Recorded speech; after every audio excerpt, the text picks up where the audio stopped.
അസ്സലാമു അലൈക്കും. ദിവസങ്ങളിൽ വളരെ പ്രധാനപ്പെട്ട ഒരു ദിവസമാണ് വെള്ളിയാഴ്ച ദിവസം. വെള്ളിയാഴ്ച ദിവസം ജുമാക്ക് മുമ്പായിട്ട് നാം ചൊല്ലേണ്ട ദിക്റിനെ കുറിച്ചിട്ടാണ് ഇന്നത്തെ വീഡിയോയിൽ സംസാരിക്കാൻ പോകുന്നത്. വെള്ളിയാഴ്ച ജുമാക്ക് മുമ്പായിട്ട് ചൊല്ലേണ്ട 2 ദിക്റിനെ കുറിച്ച് പറയാം. ഒന്നാമത്തെ ദിക്റാണ് അസ്മാഉൽ ഹുസ്നയിലെ 92ാമത്തെ ഇസ്മായിട്ടുള്ള യാ ലാറു യാ അല്ലാ എന്ന ഇസ്മ. ഈ ഇസ്മ വെറും 100 തവണ വെള്ളിയാഴ്ച ജുമാക്ക് മുമ്പായിട്ട് ചൊല്ലിയാൽ വരാനിരിക്കുന്ന വിഷമങ്ങൾ, ബുദ്ധിമുട്ടുകൾ, ഇടങ്ങേറുകൾ, പ്രയാസങ്ങൾ ഇവയിൽ നിന്നെല്ലാം അള്ളാഹു നമ്മെ സംരക്ഷിക്കുന്നതാണ്.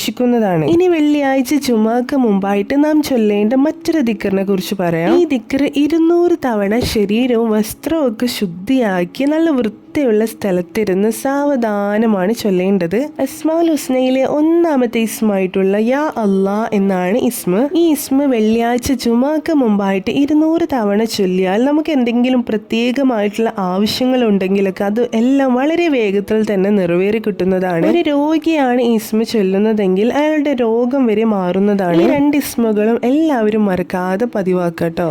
വീഡിയോ നിങ്ങൾക്ക് ഉപകാരപ്പെട്ടു എന്ന് വിശ്വസിക്കുന്നു. വീഡിയോ ഉപകാരപ്പെട്ടാൽ ഒന്ന് ലൈക്ക് ചെയ്യുക. ഇൻഷാ അല്ലാഹ് ഇതുപോലെയുള്ള നല്ല നല്ല അറിവുകളുമായി വീണ്ടും കാണാം. അതുവരേക്കും അസ്സലാമു അലൈക്കും.